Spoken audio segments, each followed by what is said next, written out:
From the land grant University in Urbana-Champaign, Illinois, this is the Closing Market Report. It is the 29th of May, 2025. I'm Extension's Todd Gleason. Coming up, we'll talk about the commodity markets with Matt Bennett. He's at agmarket.net. Gary Schnitke will be here to talk a little bit about what's in the big, beautiful bill that impacts agriculture, in this case, crop insurance and premiums. And then as we wrap up our time together, we'll talk about the weather, too. We'll do that with Mike Tannura at T-Storm Weather. That's tstorm.net online during this Thursday edition of the Closing Market Report from Illinois Public Media.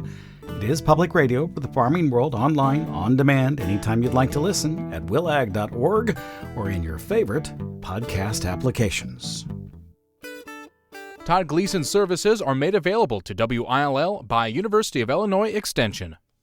July corn for the day settled at $4.47, 4 lower. December at $4.41 and a quarter, down 2 1/4. Oh, and the September at $4.27 and a quarter, 2 1/2 lower for the corn. July soybeans $10.51 3/4, up 3 1/4 cents. August 3 1/4 higher, and November at $10.37 1/4, down 1/4 cent. Bean meal futures up $2.70. Bean oil 54 cents lower, and wheat futures soft red up 3 3/4. Settlement price there in the July contract at $5.34. The hard red July at $5.31 3/4, up 6 1/2 cents. Live cattle futures in Chicago up $1.90 at $2.10, 7 1/2. Feeder cattle at $2.99, 92 1/2, up $4.30. And the lean hogs at $102.97 1/2 per 100 pounds, down 32 1/2 cents for the day. Crude oil on the afternoon at $60.92 a barrel, down 92 cents. Diesel fuel or heating oil at $2.03 6/10 cent, 3 4/10 cent lower. And the wholesale price of gasoline for the day finished the nearby contract at $2.03 7/10 cent, 2 1/2 cents higher. Matt Bennett from agmarket.net now joins us to take a look at the marketplace. Good afternoon to you, Matt. Thanks for being with us again. No, absolutely. Thanks for having me. First off, did you get everything planted? Yeah, a couple days ago, we finally finished up. We had that rain a week ago, Sunday, Monday. Inch to an inch and a half down here. We could have gone earlier if we just could have got some heat, but it's so cold that we just couldn't get things to dry out very well. And so I had to wait around a little bit. Finally, we're able to work some ground there actually on Monday, there on Memorial Day, and finished working on Tuesday, let it air a little bit, and we're able to get it all wrapped up. So finally got done, at least for now. I don't think we're going to have any replant, but there's a couple fields that were planted there 10 days ago that right before that rain that we're struggling a little bit. Fortunately, we had 2/10 of rain yesterday, and I do think that softened things up a little bit, and I think we'll be okay. Many people in your area still trying to finish up their planting season? Yeah, especially here in South, so there's a few people right in here for sure. It's just a hit and miss on where you got the rain and where you didn't. You get south of us, and a lot of those guys had a pretty good little run. But unfortunately, they've been even wetter yet than what we've been. So, there's still a lot to get put in the field south of us. Be very interesting to see how this weather is moving forward. It looks like maybe we'll have a shot at some drier weather here for a little bit. One nice thing, of course, Todd, is we got some heat. So, that's certainly going to help things get up and going. Give a little push to some of those crops that trying to get out of the ground too. Of course, Mattoon is 35, 40 minutes to the south of Champaign, directly on the interstate, headed through Effingham and then on to either Memphis or Nashville, depending on which direction you're going, just to give an idea where you are. What are you thinking about the marketplace this week? And then looking forward to USDA's monthly numbers that come out in June as well, if you have thought about that. Yeah, the first question, what do I think about the market this week? I don't know if I want to say what I really think because you'd have to edit it out. But golly, Todd, it's just been a rough week. There's not much going on. Today 2 to 4 lower on corn, beans, a shade higher to a shade lower. Wheat, of all things, actually was higher today. So, you've got a little bit of excitement there, if you will. I would call it excitement because wheat just hasn't been able to find, any sort of positive momentum whatsoever here for quite some time. But, when you look at this corn market, bear spreading again today. You had July down 4, Dees was down 2.25. And so it's very interesting to see the funds just continue to pile onto their shorts, most likely well over 100,000 contracts short at this point. And that's in the face of the second part of your question, this June report. So, you look at what exports have been, you look at what ethanol demand again today was strong. It was up on the week. Stocks were lower. So good ethanol report. You've got to assume when you looked at inspections this week, for instance, we're about 29% ahead of last year's pace, whereas the USDA is projecting just over 10% ahead of last year's pace. And so, there's no question that looking at the June report, very high probability USDA raises exports once again. And so my assumption here is that you're going to see a carryout 135 or below. Then with that the case, I think that it highlights the need to have a big yield. Now, other thing is, Todd, what are acres going to be? That's the number one question I continue to get asked. And clearly, south of us, over into Ohio, there could be a few acres you lose. But Todd, I'd be very cautious to assume we lose acres overall, because I think that the rapid pace in the northern half of Illinois, through Iowa, through Nebraska, and the Dakotas leads me to believe that maybe there was a little more corn planted in those parts of the world. And I know people don't want to hear this, but I'm afraid maybe that acreage number creeps higher in June. So USDA, NASP will be contacting producers, getting an idea what they actually planted, starting next week, maybe already started, and those numbers will show up at the end of June in the acreage report. We'll look forward to that. One of the items that sticks in my mind for the day was the two U.S. courts, not just one, but two, have said that the Trump administration's tariffs imposed on the second day of April, that would be the 10%, along with the reciprocals, which are paused mostly, were not legal under the Emergency Act that he was using from 1977.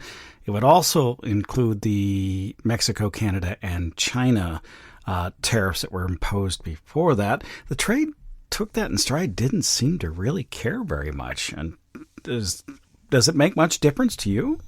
Yeah, I mean, some of these guys, like Goldman Sachs, came out today and said ultimately they don't think it's going to impact anything. It's more of a roadblock. They feel like he will accomplish his task one way or the other to try to cure some of these trade imbalances. I think that it's problematic for the corn and bean markets, though, if any of our trade partners say, you know what, we're not going to try to equal out these trade imbalances, because one of the big ways they can do that, of course, is buying our agricultural products, which, readily accessible. We've been very competitive. We're starting to lose our competitive edge in corn. Brazil is starting to pick up a little bit of that business, but there's no doubt, Todd, that if they put a roadblock in front of him here, love him or hate him, it's not necessarily a good thing, for our commodities, because a lot of people viewed this as an opportunity to get some of those trade imbalances cured. So I think moving forward, we're just going to have to see how this thing plays out. But by all means, you would expect they're going to try to find any way they can to try to fix some of these trade imbalances moving forward, which wouldn't necessarily be a bad thing for us as U.S. growers. Hey, thank you much. And we'll talk with you again next week. Absolutely, Todd. Thank you. Matt Bennett is with agmarket.net. We're now joined by Gary Schnitke, agricultural economist on the Urbana-Champaign campus of the U of I, a member of the FarmDoc team. He, Nick Paulson, Jonathan Koppus, and Carl Zuloff have penned an article for the FarmDoc website. This one is titled Impacts a Premium Support Increase of Basic and Optional Units in the House Reconciliation Bill. Short version is this is an update of some of the Farm Bill functions, particularly as it's related to crop insurance in the Big Beautiful Bill. So let's go through first what basic and optional units are as compared to what farmers in Corn Belt states generally use. Yeah, so when farmers buy, their RP or other farm level products, and in Illinois, it's primarily farm RP, they have to make a unit choice, and there's four of them actually: basic, optional, enterprise, and whole farm units. Most farmers in Illinois pick enterprise units, which is all of one crop in a county. So they would have one insurance policy for corn and one for soybeans per county. Basic and optional are divide acres up basic by ownership split. So all cash rent and each share rent landowner would have its own unit, and optional units divide those out further by township section. So those are optional, basic, and enterprise are the three big choices that are made for most insurance plans. And the changes that Congress is considering are about what? So the House Reconciliation Bill increased premium support or premium subsidies for basic and optional units, and it's roughly a 4% increase. So what that would do would be to increase the federal portion of the total premium and reduce the farmer paid premium for basic and optional units here. The key here is that Midwest farmers tend to take enterprise units, and there weren't any changes to enterprise unit subsidy levels, so it would be basic and optional units that would get that increase and not enterprise units. How much in the way of cash rent and share rent or the landowner side is on basic? So that depends, but a share rent landowner, if if they're eligible for enterprise units, would probably be in enterprise units.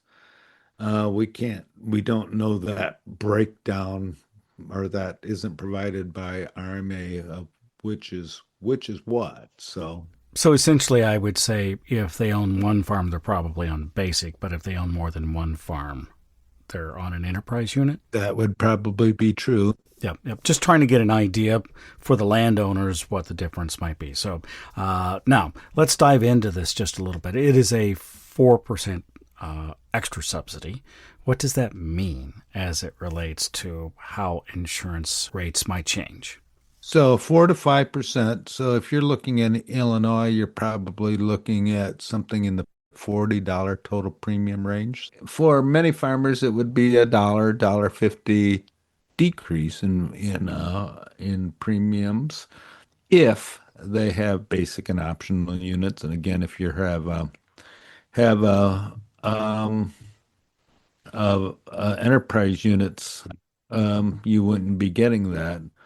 We calculated what it would be on average for all counties in the nation, and in Illinois and all of the Midwest, the impact of this would be less than $1 per acre. So, and that is partly due to Illinois being a low risk state and using more enterprise units than basic and optional units. Are there regions of the country that use more basic and optional units? And some of the areas would be California and the West Coast. And that's primarily due to there being specialty crop production out there, and they tend to use basic and optional units.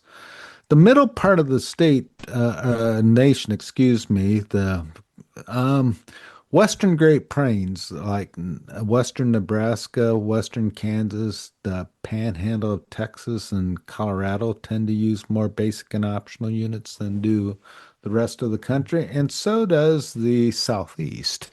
Georgia, Florida, South Carolina tend to use more basic and optional units, and again, a lot of that would be related to peanuts as well. So there are regions that use more of it. They tend to be either higher value crops such as California and higher risk crops such as the Great Plains and Southeast. Any commentary on what value this might have as it's related to a general farm policy? So, yeah, so from a foreign policy standpoint, you wonder why Congress chose to do basic and optional units rather than all the units. That would obviously have regional impacts, and why basic and optional units were chosen and not given to enterprise would be a good choice. Good question. Um, Particularly given that enterprise units have some advantages over basic and optional. They tend to have lower premiums because of more diversification. So why are we penalizing those uh, those those policies? The other question you could have is, farmers are already insuring 90% plus acres of that are insured.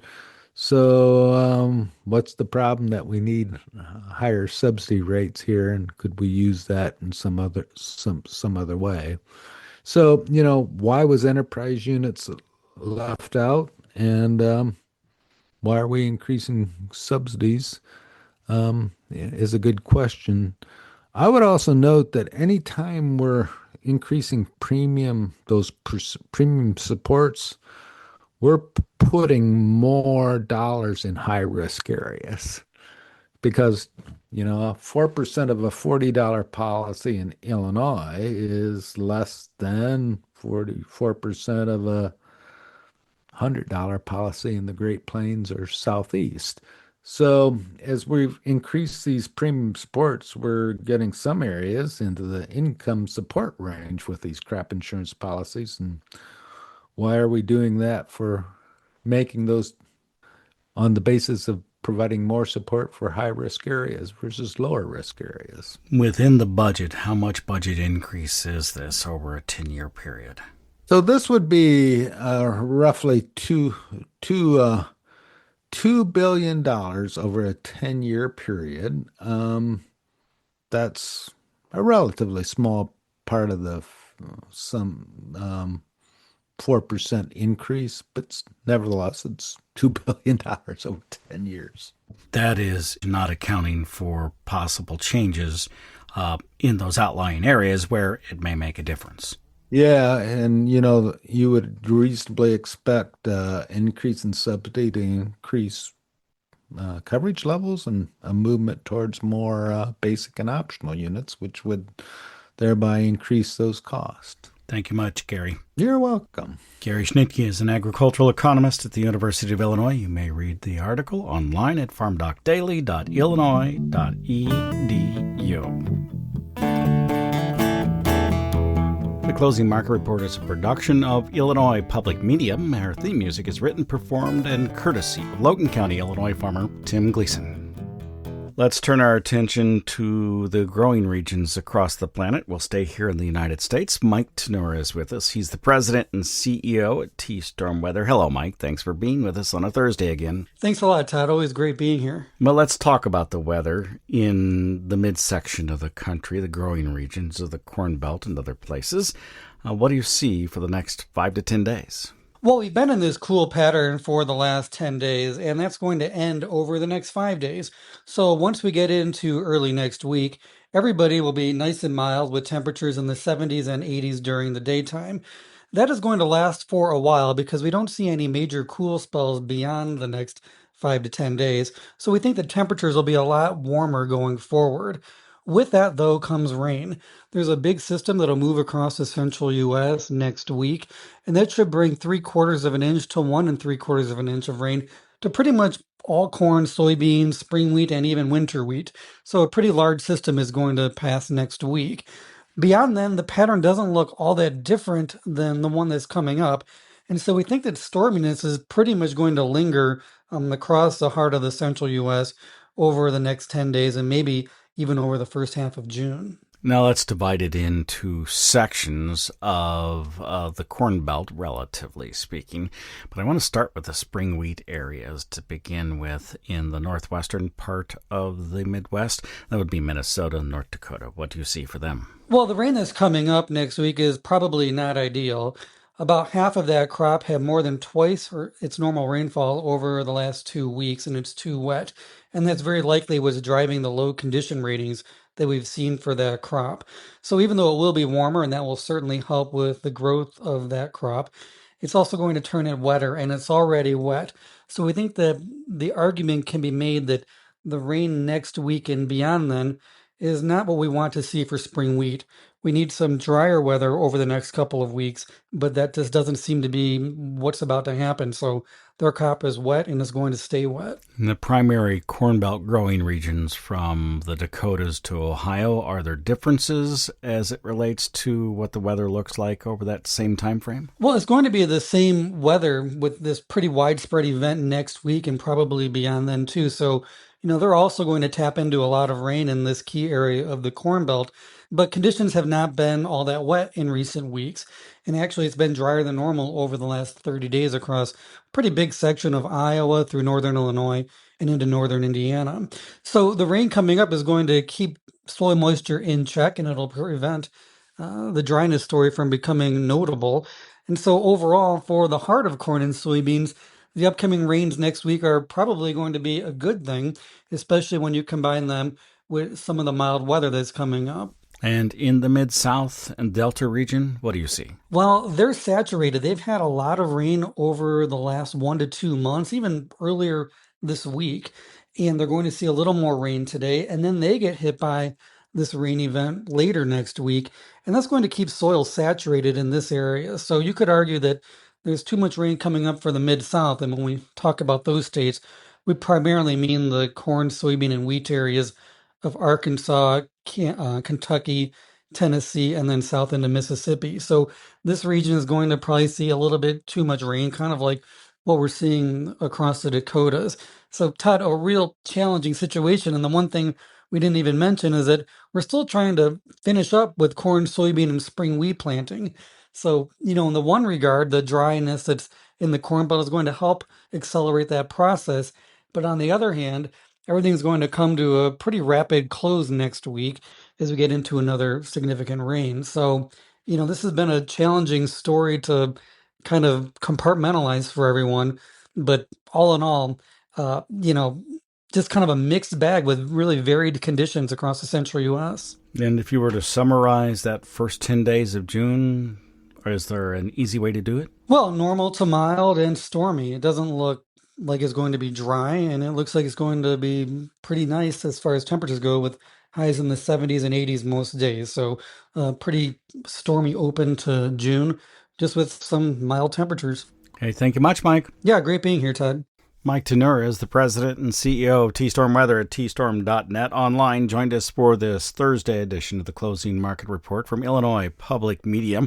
You may find us online, listen to us on demand anytime you'd like at willag.org, willag.org, where by about 6 o'clock this evening we'll post our weekly Commodity Week program. That's a broader look at the marketplace. Our panelists this week will include Chip Nellinger and Shane Holtorp.